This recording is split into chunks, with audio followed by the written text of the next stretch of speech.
네, 안녕하십니까. 더불어민주당 보건복지위원회 의원, 국회의원 김윤입니다. 오늘 응급의료체계 개편 관련 기자회견을 본격적으로 시작하기에 앞서 어제 있었던 사건에 대해서 먼저 좀 말씀을 드리고 기자회견을 시작하도록 하겠습니다. 어제 인천국제공항에서 외국인 임산부가 2시간 넘게 산부인과를 찾다가 구급차 안에서 아이를 출산한 일이 벌어졌습니다. 인천국제공항에서 임산부로 추정되는 외국인 A씨가 발견돼서 119 구급대가 근처에 있는 대학병원에 연락을 했는데 분만 환자를 받기 어렵다라는 답이 돌아왔고 인근에 있는 다른 병원들에 연락을 했는데 임신 주수가 확인돼야 진료를 할 수 있다는 답변을 받았다고 합니다. 그 결과 그 인근에 있는 대학병원 앞에서 대기를 하던 신고 접수 2시간 13분이 지난 후에 구급차에서 분만하는 일이 벌어졌습니다. 이것이 현재 대한민국 응급의료의 민낯이고 의료 선진국이라고 하는 대한민국 의료 체계의 현실이라고 생각합니다. 어쩌면 대한민국의 응급의료의 문제, 응급식 뺑뺑이 문제를 해결하기 위해서는 대한민국이 더 이상 의료 선진국이 아니라는 사실을 인정하는 것에서 출발해야 할 것 같습니다. 이런 상황임에도 불구하고 여전히 의사단체는 대한민국에는 의사가 부족하지 않고 의료 선진국인 대한민국의 의료 개혁이 왜 필요하냐고 반문하고 있습니다. 이런 왜곡된 현실 인식에서 벗어나야 대한민국의 의료 개혁, 응급의료 체계의 개혁이 가능할 것 같습니다. 그럼 본격적으로 기자회견을 시작하도록 하겠습니다. 정부는 국민의 생명과 안전을 지키는 응급의료 체계를 완성하라입니다. 응급의료는 국민의 생명이 직결되는 필수적인 의료 영역입니다. 그런데 장기화되는 의료 대란으로 인해 응급실 뺑뺑이는 더욱더 심각해지고 있습니다. 최근 통계에 의하면 응급실 뺑뺑이는 그 이전에 비해서 30%가량 늘어난 것으로 보고되고 있습니다. 그런데 정부는 근본적인 해결책을 마련하기는커녕 문제를 덮는 데 급급하고 있습니다. 오늘 기자회견은 응급의료의 최전선에서 헌신하는 119 구급대원 분들께서 현장의 심각성을 알리고 국가가 책임지고 근본적인 응급의료 체계 개선 대책을 마련하도록 촉구하는 자리입니다. 저 역시 현장의 구급대원과 함께 국민의 생명을 지키고 국민의 생명을 지키는 응급의료 체계를 개혁하는 데 앞장서도록 하겠습니다. 먼저 기자회견에 함께해 주신 분들을 소개하겠습니다. 박현숙 전국공무원노동조합 부위원장이십니다. 김종수 전공로 소방본부 서울소방지부장이십니다. 김성현 전공로 소방본부 서울소방지부 구급국장이십니다. 이하 소속이 같아서 직책만 말씀드리겠습니다. 김정호 조직부장이십니다. 조현욱 정책국장이십니다. 최종화 지회장이십니다. 김민호 지회장이십니다. 박규리 대의원이십니다. 허성우 서울소방구급대원이십니다. 네. 그럼 이어서 김종수 전국공무원노동조합 소방본부 서울소방지부장님의 여는 발언이 있으시겠습니다.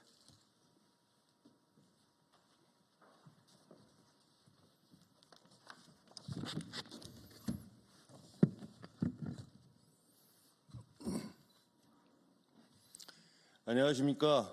저는 전국공무원노동조합 서울소방지부장 김종수입니다. 먼저 이 자리를 마련해 주신 김윤 의원님께 감사드립니다. 또한 저희의 힘없는 소방관의 이야기를 들어주시고자 자리에 함께해 주시는 언론인들께도 깊이 감사를 드립니다. 저희 전국 공무원 노동조합 서울소방지부는 지난 2024년 8월 17일 정부와 소방청은 구급차에서 죽어가는 국민을 언제까지 방치할 것인가 라는 제목으로 응급실 뺑뺑이에 대한 성명서를 발표하고 현장에서 고군분투하는 119 구급대원들의 현장 상황을 토로했습니다. 정치권과 많은 국민이 알게 되었지만 정부와 소방청은 의료 대란은 아니라고 하여 힘없는 119 구급대원은 그냥 현장에서 계속 뺑뺑이를 돌고 있습니다. 이렇게 뺑뺑이를 돈 지 1년, 이제는 그만 돌려야 하지 않겠습니까? 정부의 정책, 의사협의 입장, 전공의의 입장, 병원의 입장 모두 존중합니다.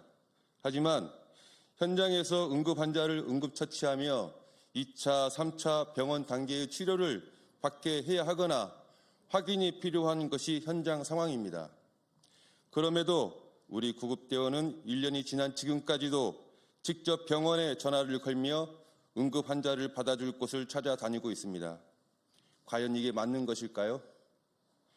구급대원의 손이 모자라 구상센터 동료들까지 전화를 돌리며 환자를 수용할 수 있는 병원을 찾아야만 하는 이 현실이 정말 맞는 것일까요? 이런 현실은 꼭 지난해 전공의의 이탈반의 문제는 아니었습니다.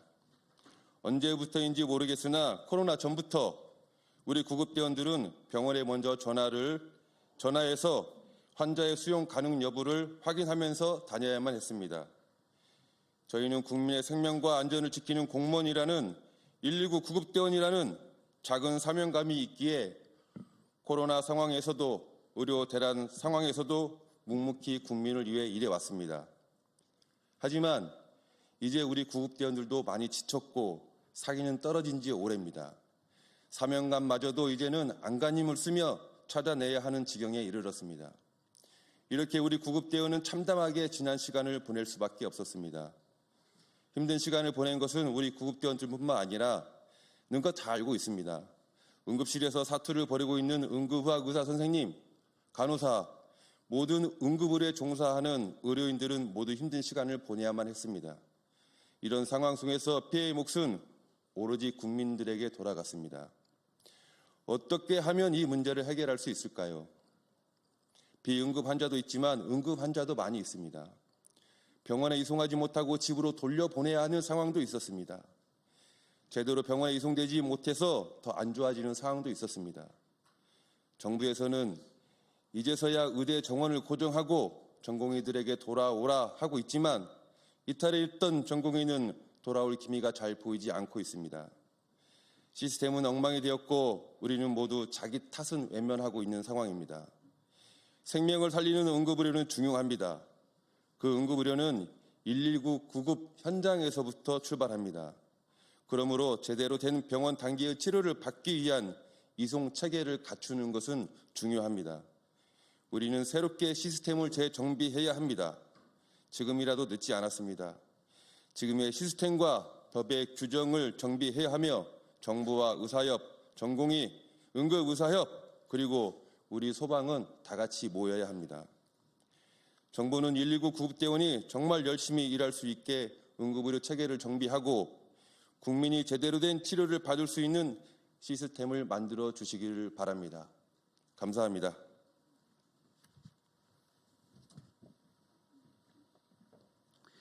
네, 이어서 박현숙 전국 공무원 노동조합 부위원장님의 연대 발언이 있으시겠습니다.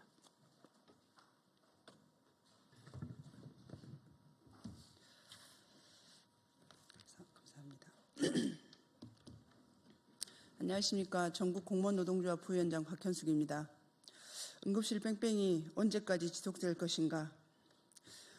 먼저 이 자리에 함께해 주신 언론 노동자 분들께 감사드립니다. 언제부터인가 길거리에서 사이렌 소리가 들리면 저는 자꾸 불안해집니다. 저 구급차 속의 응급 환자는 제대로 된 치료를 할 수 있을까? 혹여 잘못되지 않을까? 환자가 잘못되면 구급대원들과 의료진들은 얼마나 큰 마음의 상처를 받을까? 22년, 23년 사이에 119 구급대가 환자를 재이송한 사례가 총 9,141건이라고 합니다. 거의 10,000명에 가까운 환자가 길바닥에서 골든타임을 허비하는 것입니다. 이와 같은 응급실 뺑뺑이가 생긴 이유는 무엇일까요? 소방청에 따르면 응급실을 운영할 수 있는 전문의가 부족한 것이 원인이라고 합니다. 하지만 꼭 그것만이 아니라고 생각합니다.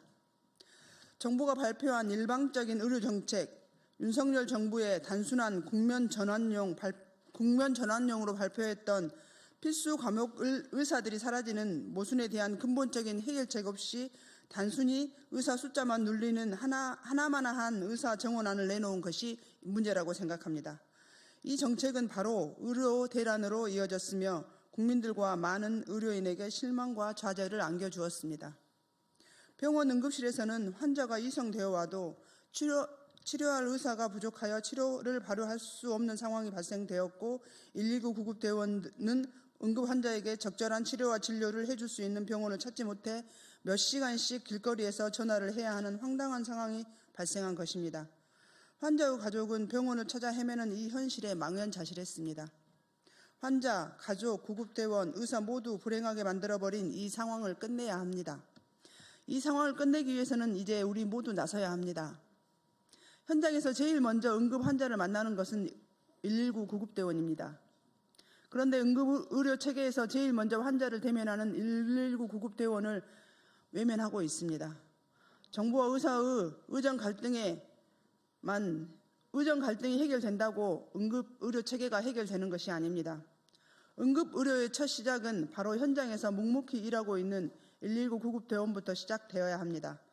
정부와 의협은 힘들고 지쳐있는 119 구급대원을 외면하지 마시기 바랍니다. 지금의 의료 대란 해결은 소방의 119 구급대원과 같이 이루어져야 합니다. 응급의료 체계의 개선, 현장 처치, 병원 수용률, 소방력 배치의 기준 변경 등은 곧 국민의 생명과 안전에 직결되는 문제입니다. 국민을 지켜내는 안전한 대한민국을 만들기 위해서는 더 이상 국민들이 실망하지 않도록 실질적인 의사 증원안을 포함한 근본적인 해결책을 조속히 마련해 주시고 더 이상 국민들이 좌절하지 않는 나라, 제대로 된 응급체계가 완성되어 있는 안전한 대한민국을 만들어 주시기 바랍니다. 감사합니다.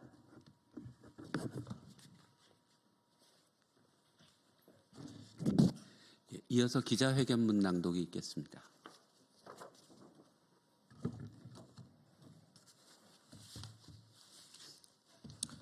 안녕하십니까. 저는 구급국장 김성현입니다. 현재 구급대원입니다. 구급대원이 저희가 지금 노조의 명의를 빌어서 왔습니다. 오늘 참여하신 구급대원들도 있는데요. 저희가 작년에 응급실 뺑뺑이 이슈 이후에 어떤 잘못된 전달을 방지하기 위해서 노조 조끼를 꼭 입고 참여하라고 저희가 지시를 받았습니다. 그런데 이 행동은 제가 보기에는 어떤 국민들의 왜곡이 생길 수도 있을 것 같습니다. 저희는 시민분들이 신고하면 달려오는 119 구급대원입니다. 그래서 저는 지금 이 조끼를 벗겠습니다. 벗고 구급대원의 입장으로서 이 자리에 서겠습니다. 오늘 아침 뉴스에도 접했듯이 병원 앞에서 응급실 앞에서 2시간을 대기하다 저희 구급대원이 아이를 받았습니다. 전혀 부끄러운 게 아니라 자랑스럽습니다. 저희는 구급대원들이. 그래서 제 이 행동이 국민에게나 조직에 해가 된다면 저는 징계를 받을 것입니다. 기자회견문을 낭독하겠습니다. 정부는 국민의 생명과 안전을 지키는 응급의료 체계를 완성하라. 응급의료 체계의 첫 단추는 119 구급대다. 국민의 생명과 안전을 지키기 위해 최전선에서 헌신하는 119 구급대는 현재 심각한 위기에 처해 있습니다. 최근 응급실 과부하로 인해 발생하는 응급실 뺑뺑이 문제가 지속되고 있음에도 불구하고 이에 대한 근본적인 해결책이 마련되지 않고 있습니다. 그 결과 응급 환자를 신속하게 병원으로 이송해야 하는 119 구급대의 의료기관 수용 거부는 여전히 이곳저곳 병원을 찾기 위해 전전하는 현실이 계속되고 있다. 현재 119 구급대의 상황이 언론에 노출이 되고 있지 않을 뿐 응급의료 현장에서 발생하는 응급실 뺑뺑이 문제는 완화되지 않았습니다. 작년 8월 22일 정부 서울청사 앞에서 열린 응급실 뺑뺑이 기자회견 이후 응급실 뺑뺑이 사태가 언론을 통해 알려졌고 9월에는 소방청이 구급 현장 활동에 관련 언론 대응 유의사항 지침이라는 문서를 배포해 구급대원들의 언론 접촉을 제한하는 조치를 내려졌다. 이로 인해 응급의료 현장의 실태가 국민에게 제대로 전달되지 못하고 있으며 대부분 병원과 응급실 의사들의 상황들만이 언론을 통해 보도되고 있다. 올해 2월 보도된 대구에서 이마 열상을 입은 환자가 병원을 찾지 못해 치료 시기를 놓쳐 사망한 사건, 3월 회식 후 귀가하던 남성이 낙상으로 머리를 다쳐 받아주는 병원이 없어 귀가 조치되었다가 결국 상태가 악화된 사건 등은 일부 사례에 불과하다. 현재 도심 지역의 119 구급대는 이러한 출동을 하루에도 여러 차례 경험하고 있다. 하지만 이러한 현실은 국민에게 충분히 알려지지 않고 있으며 응급 환자의 치료 지원에 대한 책임이 구급대에까지 전가되는 일이 발생하고 있다. 구급대원들은 많이 지쳐있고 환자를 적절한 병원으로 이송하지 못하는 상황이 반복되면서 큰 자괴감과 스트레스, 이제는 몸도 마음도 상처만 쌓여가고 있다. 응급처치 후 병원으로 이송하지 못하는 경우 구급활동 일치에 현장 처치라는 명목으로 마무리되고 있는 상황이 많아지고 있으며 병원 선정 문제로 인해 심신이 지쳐가고 있다. 더 심각한 문제는 이러한 환경이 지속되면서 구급대원들이 환자의 상태를 과소평가하는 경향이 점점 늘어나고 있다는 점이다. 병원 전 단계의 응급의료 시스템에서는 환자의 상태를 과대평가해야 하며 이를 위한 개선책이 시급한 상황이다. 가장 우려되는 점은 국가 재난을 담당하는 119 구급대의 현실적인 정책이나 법 개정 과정이 충분히 반영되지 않는다는 것이다.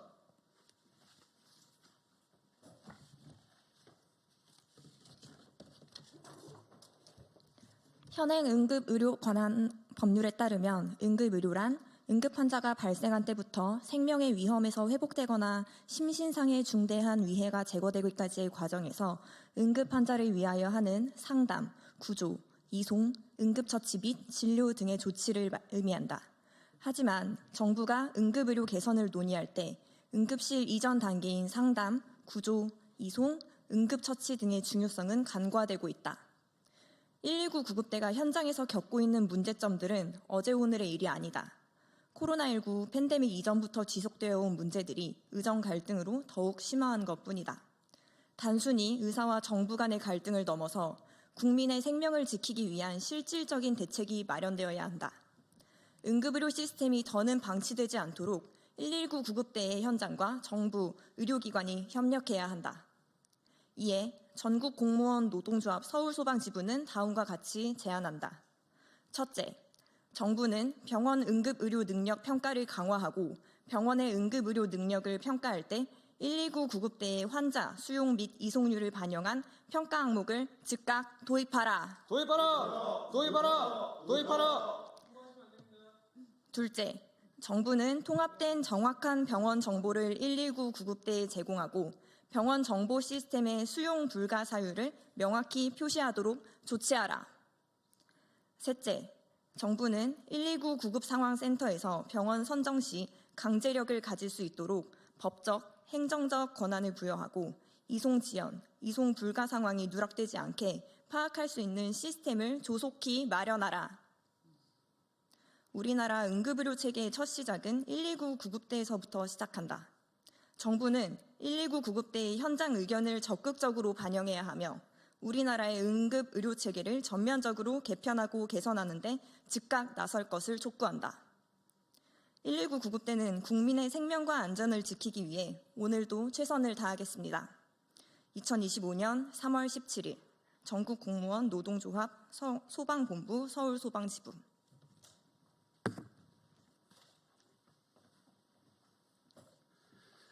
네, 중증 응급 환자의 응급실 뺑뺑이는 지금 이 순간에도 전국 곳곳에서 일어나고 있습니다.